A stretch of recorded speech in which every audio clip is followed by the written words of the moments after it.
성령께서 주시는 지혜로 자신의 동족과 옛적인 구약의 이스라엘 백성들이 하나님의 선택을 받았음에도 예수를 믿지 않는 이유들을 찾았어요. 그리고 로마서에서 기록을 해놨어요. 그리고 자신이 목회하는 성도들에게 가르쳤습니다. 적나라하게 가감없이 다 가르쳤어요. 자, 그렇게 한 이유는 단 하나입니다.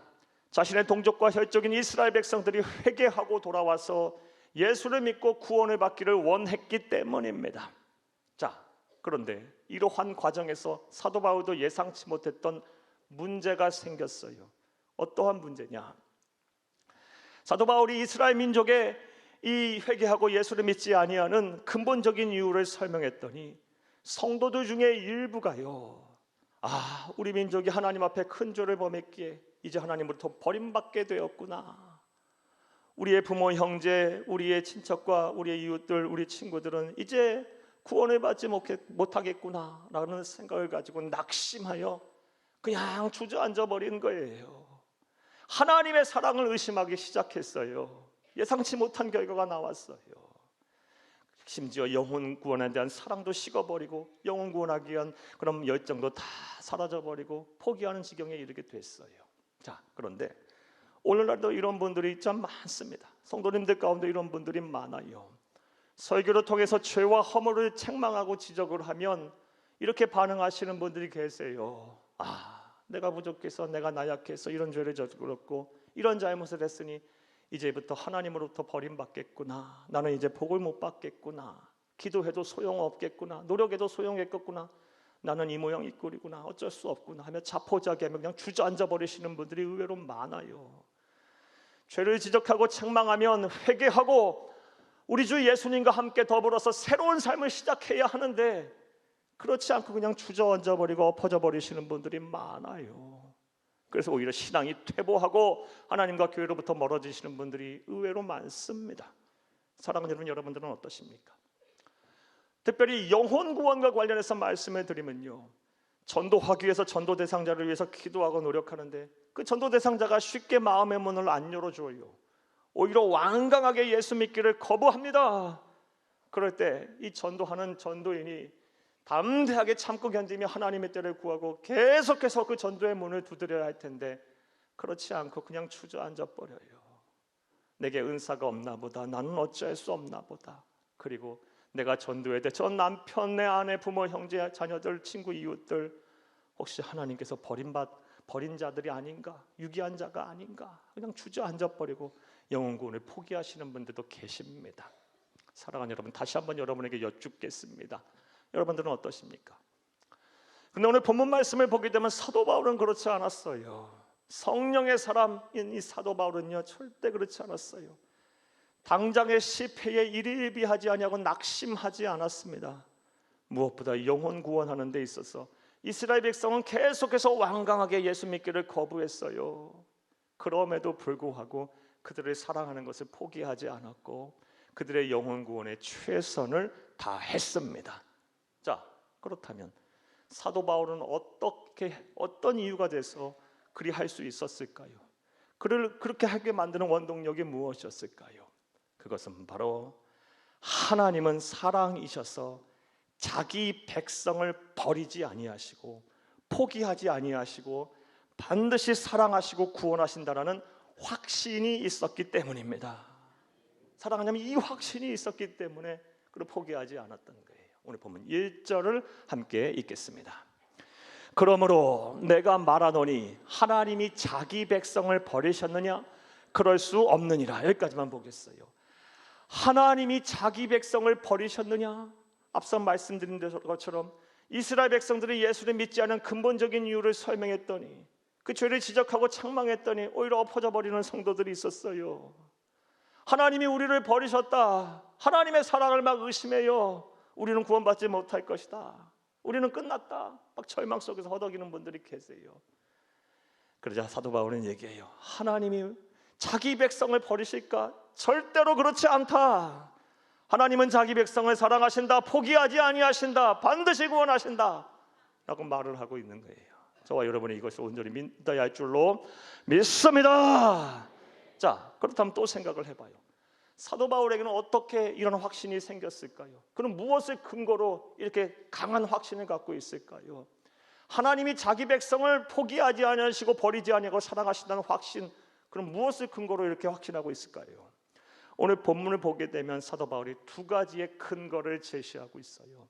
첫 번째 그가 제시하는 근거는 바로 사도 바울 자기 자신의 구원의 사건입니다. 오늘 본문 1절을 다시 한번 읽겠습니다. 그러므로 내가 말하노니 하나님이 자기 백성을 버리셨느냐? 그럴 수 없느니라. 나도 이스라엘이니요 아브라함의 씨에서 난 자요 베냐민 지파라. 아멘. 1절 하반절 말씀에 나도 이스라엘이니요 아브라함의 씨에서 난 자요 베냐민 지파라.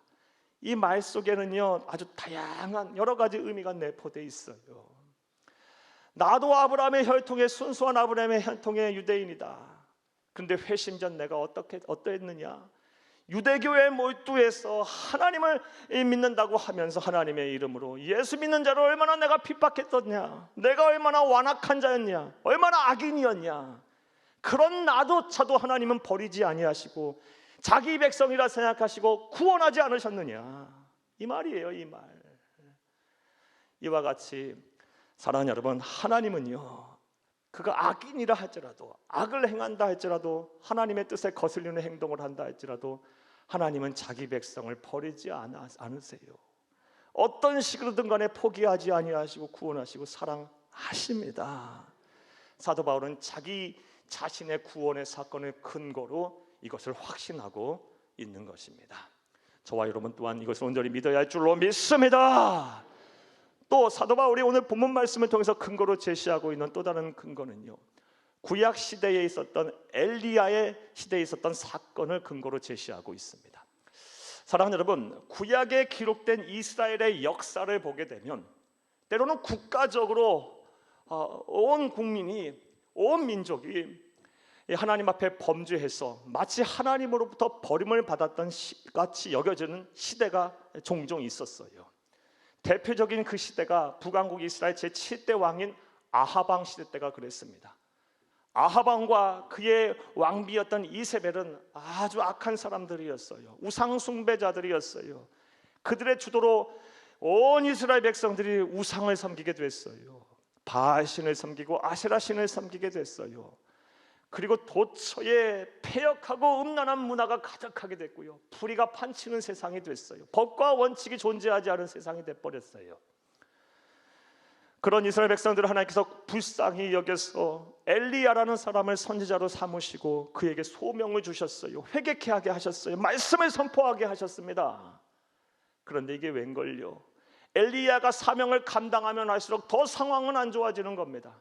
심지어 엘리야 스스로가 느끼기에 나 빼고는 아무도 예수를, 하나님을 믿는 사람이 없다고 생각이 들 정도가 돼버렸어요. 그래서 너무 괴로워서 하나님 앞에 탄식하며 부르짖어요. 오늘 본문의 3절에 그 내용이 나와요. 3절을 함께 읽겠습니다. 주여, 그들이 주의 선지자들을 죽였으며 주의 제자들을 헐어버렸고 나만 남았는데 내 목숨도 찼나이다 하니. 하나님, 나만 남았어요. 나 하나님을 경외하는 자들이 하나도 없고 나만 남았어요. 이렇게 단식하고 부르짖었을 때 하나님은 어떠한 대답하셨을까요? 보면 4절 말씀을 보면 아주 놀라운 말씀을 하세요. 4절을 함께 읽겠습니다. 그에게 하신 대답이 무엇이냐? 내가 나를 위하여 바알에게 무릎을 꿇지 아니한 사람 7,000명을 남겨두었다 하셨으니. 패역하고 음란하고 죄가 많은 세상, 그 악한 세상에 구원받을 만한 사람 단 한 사람도 안 보였었는데, 사람이 보기엔 그랬는데 하나님은 그 가운데서도 7,000명을 남겨두었다라는 것입니다. 그 가운데서도 그렇게 음란하고 우상을 숭배하는 사람들이 가득한 곳에서도 하나님은 자기 백성을 버리지 아니하시고 포기하지 아니하시고 7,000명이라는 사람을 남겨놓고 구원하셨다라는 겁니다. 사도 바울은 이런 것을 근거로 해서 하나님은 자기 백성을 버리지 아니하신다, 하나님은 절대로 포기하지 아니하신다, 하나님은 사랑하신다, 하나님은 구원하신다 라는 강한 확신을 가졌던 것입니다. 사랑하는 여러분, 우리 사회가 아무리 엉망이 되고 우리가 사는 이 세상이 폐역하고 음란하고 죄가 관영하고 사랑이 싣고 불의가 판친다 할지라도 하나님은 자기 백성을 버리지 아니하십니다. 포기하지 아니하십니다. 반드시 사람들을 남겨놓고 구원하십니다. 포기하지 아니하는 하나님이십니다. 이것을 온전히 믿는 저와 여러분 되기를 간절히 주의 이름으로 축복합니다. 자, 이제 이런 내용을 바탕으로 오늘 본문 말씀에 대한 강의를 좀 더 구체적으로 해보겠습니다. 자, 그렇다면 사랑하는 여러분, 우리를 사랑하셔서 포기하지 아니하시고 반드시 구원하시는 하나님 앞에서 우리는 어떠한 행동을 해야 할까요? 오늘 본문에서 사도 바울은 우리에게 어떠한 권면을 하고 있을까요? 자, 이제부터 따라 하시겠습니다. 첫째로, 내가 하나님이 작정하여 구원하시려는 남은 자임을 온전히 믿어야 합니다. 다른 사람이 아닌 내가 바로 하나님이 작정하여 구원하시려는 남은 자임을 온전히 믿어야 합니다. 하나님은 사랑이시고 자기 백성을 포기하지 아니하시고 반드시 구원하시는 그 하나님 앞에서 우리는 무슨 행동을 해야 합니까? 어떠한 반응을 하나님 앞에 보여드려야 합니까? 내가 바로 하나님이 작정하여 구원하시려는 남은 자임을 온전히 믿어야 합니다. 할렐루야. 사랑하는 여러분, 앞서 말씀드린 것처럼 패역하고 음란하고 죄가 관영했던 이 아합 왕 시대에도 남은 자가 있었어요. 바울의 시대도 있었고요. 지금도 마찬가지예요. 오늘 본문 5절을 함께 읽겠습니다. 그런즉 이와 같이 지금도 은혜로 택하심을 따라 남은 자가 있느니라. 아멘. 네, 사랑하는 여러분, 그렇다면 남은 자는 누구를 말할까요? 구체적으로 누구를 말할까요? 아니, 더 분명하게 표현해 볼게요. 저와 여러분이 남은 자인지 아닌 줄을 어떻게 알 수가 있을까요? 사랑하는 여러분, 그 기준은 명확해요. 그리고 그 판단은 그렇게 어렵지가 않습니다. 지금 여러분의 입을 열어 예수님을 주로 시인하고 내 마음의 문을 열어 예수님을 구세주로 영접하였다면 여러분이 바로 남은 자예요. 사랑하는 이를 온전히 믿기를 바랍니다. 그리고 내게 주신 모든 것이 하나님에게서 주신 것이고 주신 자도 하나님, 거두시는 자도 하나님이시며 내 남은 여생을 이제 예수와 복음을 위해 살리라라는 결심이 내 안에 있다면 바로 그분이 남은 자예요. 그분이 바로 남은 자예요. 세상 것 어떤 것도 우리 주 예수보다 귀한 것은 없습니다라는 신앙 고백을 할 수 있는 사람이 바로 남은 자예요. 바로 남은 자. 저와 여러분이 온전히 남은 자임을 믿으시기를 다시 한번 간절히 주의 이름으로 축복합니다. 자, 그런데 안타깝게도 많은 성도님들이 내가 지금 하나님이 작정하여 구원하시려는 이 남은 자라는 믿음이 종종 흔들려요. 자꾸 흔들려요. 그럼 그 흔들리는 이유는 또 무엇일까요? 여러 가지 이유를 말씀드릴 수 있겠지만 가장 주된 이유는요, 하나님이 남은 자의 삶을 인도하시는 그 하나님의 손길에 대해서 오해하기 때문이에요. 착각하기 때문이에요. 많은 성도들이 하나님의 남은 자가 된다면 그들의 인생은 탄탄대로라고 생각해요. 하지만 물론 틀린 얘기는 아니에요. 하지만 매번 그런 것은 아니에요. 하나님은 때로는 이 남은 자를 하나님이 구원하시려 작정한 이 남은 자에게 더 큰 은혜를 부어주시고 더 크게 사용하시라고 고난과 시련의 현장으로 막 몰아붙이시기도 하시고요, 절벽 끝에 막 내몰아서 세우시기도 하세요. 사랑하는 여러분, 이러한 예는요 성경에서 찾는 것이 그렇게 어렵지가 않아요. 예를 한번 들어볼게요. 출애굽한 이스라엘 백성들을 보면 잘 알 수가 있습니다. 사랑하는 여러분, 이스라엘 백성들이 출애굽한 이후 바로 적과 꿀이 흐르는 가나안 땅에 들어갔습니까? 아니요. 40년을 사막과 광야에서 방황해야 했어요. 사막과 광야는 물 한 모금 제대로 마실 수 없고 풀 한 포기 제대로 나지 않는 곳이에요. 사람 못 사는 곳입니다. 그곳에서 사람답게 살려면, 아니 사람답게 사는 것 떠나서 최소한의 사람의 생명을 연장하려면 하나님의 기적이 없으면 안 되는 거예요. 하나님의 도우심이 없으면 안 되는 것입니다. 하나님은 때로는 남은 자를 그렇게 인도하세요. 남은 자의 이 삶의 길을 그렇게 인도하고 계세요. 따라서 사랑하는 여러분, 지금 삶이 공공하고 피폐해졌고 내가 지금 감당하기 힘든 절망적인 상황이라 할지라도 우리는 남은 자로서의 우리 믿음이 흔들려서는 안 됩니다. 사랑하는 여러분, 하나님의 인도하심, 하나님의 손길이라고 생각하며 담대하게 그 순간을 잘 견디고 이겨내야 돼요. 우리 주 예수님과 함께 잘 이겨내시기를 바랍니다. 그러면 때가 이름에 반드시 여러분에게 복을 주실 것이고 여러분을 구원하실 것이고 사랑하는 여러분, 여러분을 승리케 하실 것입니다. 이런 은혜와 실천이 저와 여러분 가운데 온전히 있기를 간절히 주의 이름으로 축복합니다. 하나님은 사랑이십니다. 하나님은 자기 백성을 포기하지 아니하시고 반드시 구원하시는 분이십니다. 그런 하나님 앞에 우리는 어떠한 반응을 보이며 어떻게 살아야 합니까? 내가 바로 다른 사람이 아닌 바로 내가 하나님이 작정하여 구원하시려는 남은 자라는 온전한 믿음이 있어야 줄로 믿습니다. 또 둘째로 우리는 하나님 앞에 어떤 반응을 보여야 할까요? 오늘 본문에서 사도 바울은 우리에게 어떠한 권면의 말씀을 하고 있을까요? 따라 하시겠습니다. 둘째로 나의 인생관이 밥상이 되어서는 안 됩니다. 자, 이건 또 무슨 말이냐? 사랑하는 여러분, 첫 번째 대지에서 참 중요한 개념 하나를 여러분은 들으셨어요. 남은 자라는 개념, 렘넌트라는 말씀을 들으셨어요. 오늘 본문 상당히 어려운 말씀이에요. 예, 여러분, 두 번째 오늘 본문의 대지에서는 이 밥상에 대한 개념이라는 말씀을 꼭 유의해서 들으시기를 바랍니다. 나의 인생관, 나의 삶의 가치관이 밥상이 돼서는 안 된다. 이게 무슨 뜻일까요? 여러분, 인생관 가치관이 무엇입니까? 내 삶의 목표, 내 삶을 이끄는 방식, 내 주된 관심사, 이게 바로 내 삶의 가치관이자 내 인생관이에요.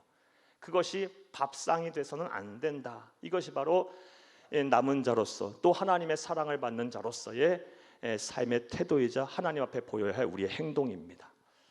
사랑하는 여러분, 여러 차례 말씀드렸다시피 이스라엘 백성들은 구약의 이스라엘 백성들은 말이에요.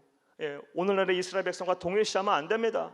구약의 이스라엘 백성들은 하나님의 선택을 받은 선민들이었어요. 우리는 신약의 시대를 살고 있는 사람들이고 우리들 모두가 다 예수 그리스도 믿는 우리 모두가 다 선민인 거예요. 구약의 이스라엘 백성들은 하나님의 특별하신 섭리 안에 선택을 받은 자였고 다양한 특권을 받은 사람들이었어요. 영적으로 깜깜한 시기에 다른 민족과 열방은 하나님을 모르던 그때에 그들만 하나님을 알았어요. 그들만 하나님 앞에 예배할 줄 알았어요. 그들에게만 하나님께서 하나님의 뜻인 율법을 주셨고요. 그들의 역사 속에 들어가셔서 하나님이 어떤 분이신가를 보이셨고 수많은 언약의 말씀과 약속을 주셨고 영광을 나타내 보이셨어요. 믿음의 조상들을 그에게 주셨고 무엇보다 그들의 후손을 통해서 우리 주 예수님이 이 땅에 오시게 하셨어요. 자, 그렇다면 그 정도 된다면 그들 모두가 남은 자가 되어야 하는 거 아닙니까? 그런데 현실은 어떠합니까? 예수 믿는 사람 별로 없어요. 많지 않았어요. 사도 바울 당시에 그랬어요. 사랑하는 여러분, 자, 그렇다면 그 이유가 뭘까? 사도 바울은 이 이유에 대해서 오늘 본문 말씀에서 그 이유를 찾아 기록하고 있어요. 오늘 보면 7절과 8절을 함께 읽겠습니다. 그런즉 어떠하냐? 이스라엘이 구하는 것을 얻지 못하고 오직 택하심을 입은 자가 얻었고 그 남은 자들이 우둔하여졌느니라. 기록된 바 하나님이 오늘까지 그들에게 혼미한 심령과 보지 못할 눈과 듣지 못할 귀를 주셨다 함과 같으니라. 아멘. 7절 말씀에 보면요, 우둔하여졌느니라. 8절 말씀에 보게 되면 혼미한 심령, 심령이 혼미해졌고요, 영적인 눈이 그냥 닫혀버렸어요. 그리고 영적인 귀가 막혀버렸다는 겁니다. 그래서 하나님의 선택과 하나님의 특권을 받았음에도 불구하고 그들이 남은 자들이 못됐다라는 겁니다. 사랑하는 여러분, 구원에 이르는 진리가 찾아왔는데 우둔해져서 스스로 지혜롭게 여겨서 그 지혜의 구원에 이르는 진리 찾아오신 예수님을 바라보지 못했어요. 영접하지 못했어요. 심령이 혼미해지고 영적인 눈이 멀어서 영적인 귀가 닫혀서 복음을 보지도 못하고 듣지도 못했다라는 것입니다. 사랑하는 여러분, 이게 그들의 현실이었어요. 결과였고요. 그래서 남은 자가 못됐다라는 겁니다. 자, 그렇다면 또 생각을 해봐요. 그렇게 된 근본적인 이유는 뭘까요? 사랑하는 여러분, 분명 하나님의 선택과 특권을 받았던 그 수많은 백성들이 남들 못 누리고 남들 못 보았던 것, 못 소유했던 것을 누렸던 그 사람들이 왜 남은 자가 못 됐을까? 생각이 우둔해지고 심령이 혼미해지고 영적인 눈이 멀고 영적인 귀가 닫혔어요. 그렇게 된 결정적인 이유가 뭘까? 오늘 보면 9절과 10절 말씀을 보게 되면 그들의 인생관, 가치관이 잘못됐었기 때문이다라고 말하고 있어요. 그들의 인생관, 가치관이 돈과 재물에 대한 욕심으로 가득했고 호의호식 진수성찬을 받는 세상의 쾌락에 집중됐기 때문에 그런 인생관이 잘못됐기 때문에 그들의 결국 세상 사람들은 똑같이 생각은 우둔해지고 심령은 혼미해지고 영적인 눈은 닫히고 영적인 귀가 멀었다. 그래서 남은 자가 못됐다는 것입니다. 오늘 본문 9절에서 10절을 함께 보겠습니다. 또 다윗이 이르되 그들의 밥상이 올무와 덕과 거치는 것과 보응이 되게 하시옵고 그들의 눈은 흐려 보지 못하고 그들의 등은 항상 굳게 하옵소서 하였느니라. 아멘. 이 로마서 11장 9절에서 10절 말씀은 다윗 시편 69편 22, 23절을 사도 바울이 그대로 인용한 거예요. 이 9절 말씀에 보게 되면 그들의 밥상이라는 말이 나와요. 이 밥상은 무엇을 상징적으로 한 표현이냐? 세상 사람들이 일반적으로 추구하는 육적인 욕구, 정욕을 말해요. 쉽게 말하면 돈과 재물을 탐하는 마음, 또 지수정찬 호의호식을 바라는 이렇게 살고자 원하는 그런 탐심, 그리고 세상의 쾌락. 사랑하는 여러분, 세상의 일반적인 사람들은 이것이 삶의 목표이고 이것이 바로 인생관이고 이것이 바로 가치관이에요. 자, 그런데 구약의 대표적인 남은 자였던 다윗은요 이렇게 말해요. 그러한 밥상, 그러한 돈과 재물을 탐하는 마음, 그리고 이 세상의 쾌락을 탐하는 마음, 탐심들이 구원의 발목을 잡게 하시고 그들이 불행과 그들의 멸망으로 그들의 멸망과 그들의 불행으로 이끄르는 덕과 올무가 되게 하소서라고 기도하고 있어요. 다시 말하면, 쉽게 말하면 하나님의 백성, 하나님의 남은 자들이 세상 사람들처럼 그런 인생관, 그런 가치관, 밥상에 집중하는 삶을 살게 되면 돈과 재물이 소유하는 것이 자신의 인생의 목표가 되고 세상 쾌락을 누리는 것이 자기의 삶의 이유가 되면 구원의 발목이 잡히고 그것 때문에 불행과 멸망으로, 그것이 덕과 올무가 돼서 불행과 멸망의 길로 가게 된다라는 것입니다. 이것이 이스라엘 민족의 실패의 이유였어요. 인생관이 잘못됐던 겁니다. 가치관이 잘못됐던 거예요. 하나님의 백성은 구별된 자를 살았어야 되는데, 다른 삶을 살았어야 되는데 세상 사람들과 똑같은 가치관을 갖고 살았기에 그런 특권과 그런 선택을 받았음에도 불구하고 그들은 끝낸 남은 자가 못됐다는 것입니다. 사랑하는 여러분, 저와 여러분도 이제 우리의 가치관, 인생관이 달라져야 합니다. 사랑하는 여러분, 하나님은 사랑이십니다. 누가 뭐래 해도 부인할 수 없는 사실은 하나님은 사랑이십니다. 그 사랑을 측량할 수도 없고 그 한계를 우리가 알 수도 없어요. 하나님은 한이 없는 사랑을 갖고 계신 분이에요. 하나님은 자기 백성을 사랑하실 때 끝까지 사랑하시고 포기하지 아니하시고 버리지 아니하시는 하나님이세요. 그런 하나님의 사랑을 받고 있는 우리, 그 하나님의 사랑 앞에서 우리가 어떠한 행동을 해야 할까요? 오늘 본문에서 우리에게 사도 바울은 권면의 말씀을 주고 있어요. 먼저 다른 사람이 아닌 너가 하나님이 작정하여 구원하시라는 남은 자임을 잊지 말라. 이 믿음을 가져라 라고 말씀하고 있는 겁니다. 설령 여러분의 삶이 엉망이 되고 지금 피폐해졌고 절망 속에 있다 할지라도 내가 남은 자라는 사실을 잊지 마세요.